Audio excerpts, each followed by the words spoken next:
Anh ấy cái cho đòn tray bài sắm anh nhé này, nhưng sắm nhà bong đài trong upgrade bong đài ở trong rú rơi chờ rồi có trong club đầu cho nên cuối hôm nay nom ca đồng lại chỉ Peter B&O chỉ mỗi năng center speaker B&O được nhiệt nhưng bong hiện fly thì chắc là xa tờ lơ nít khơi đo tự bay quạt cho mà đá khơi nào mà quạt nít chỉ mỗi năng cover còn đá sắm nhà Everest cap tới cứ dương ai thêm đo khang khỏi ban pi tiệtคือមានប្រឡោះហើយเสียមានសំណាញ់មានអីហើយเสียចុះហើយគ្រាន់តែខាងខោមហ្នឹងគឺអត់មាន speaker អញ្ចឹងយើងអាចបន្ថែមបានពីរគ្រាប់បានដូចគ្នាទៀតហើយអានេះសិតតែ B&O ស៊ីនបកដូចគ្នាអញ្ចឹងដាក់មួយ set នេះហើយធ្វើឲ្យសំឡេងឡានយើងវាកាន់តែប្លែកកាន់តែព្រោះបន្ថែមទៀតអញ្ចឹងសម្រាប់ Everest គឺដល់គូតវែង7កៅអីអញ្ចឹងមកយើងថែមបាន B&O ពីរគ្រាប់ទៅខាងក្រោយទៀតចឹងសម្លេងវាកាន់តែបញ្ចេញពីខាងក្រោយមកបានកាន់តែល្អបន្ថែមទៀតណាពីព្រោះ B&O នេះមិនមែនជំនួយតែទៅលើ ego ទេគឺវាអាចជំនួយទៅលើសាប់បានបាត់បុកបានតិចថែមទៀតចឹងសម្លេងវាក៏កាន់តែពីរោះបណ្ដំតាមនឹងដែរ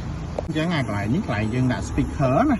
មើលឃើញណាប្រឡោះនេះគឺគេមានឲ្យស្រាច់ហ្នឹងមិនថាមានប្រឡោះឲ្យស្រាច់ទេសំណាញ់ក៏មានឲ្យស្រាច់ដែរគឺប្រឡោះហ្នឹងមកគឺមានសំណាញ់ហ្នឹងមកអញ្ចឹងយើងយកមក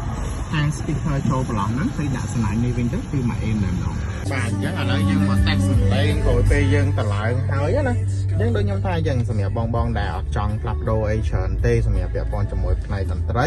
គឺបងអាចថែមជាកន្លែងនេះយើងដូរពី speaker ធម្មតាទៅជា B&O កន្លែងនេះយើងបន្ថែម center speaker មួយទៀតជាប្រភេទ B&O ដូចគ្នាខាងនោះ Twitter B&O ដូចគ្នាហើយជាងនេះទៅទៀតខាងក្រោយនោះគឺគាត់បានបន្ថែមជាមួយនឹង speaker B&O សងខាងទៀតសម្រាប់ Everest ណាអញ្ចឹងធ្វើឲ្យសំឡេងតន្ត្រីរបស់គាត់គឺលឺងំគ្រប់ជ្រុងតែម្ដងហើយទី1ទី2គឺគាត់អាចស្ដាប់ឮសំឡេងច្រៀងកាន់តែច្បាស់ជាងមុនកាន់តែប្រូជាងមុនផងដែរដោយសារតែ Twitter B&O គឺបញ្ចេញសំឡេងបានច្បាស់ជាងហើយសម្រាប់ center speaker នេះវាបញ្ជួយទាំងសំឡេងច្រៀងជួយទាំងសំឡេងបាសមកតិចទៀតអញ្ចឹងធ្វើឲ្យតន្ត្រីយើងកាន់តែស្ដាប់ឮកាន់តែច្បាស់បន្ថែមទៀតអញ្ចឹងសម្រាប់បងដែលមានតម្រូវការចង់តេស្តអាចមកតេស្តបានដោយមិនធ្វើការរុះរើអីច្រើនទេយើងបន្ថែមទៅយើងដូរកន្លែងនេះយើងថែមកន្លែងនេះ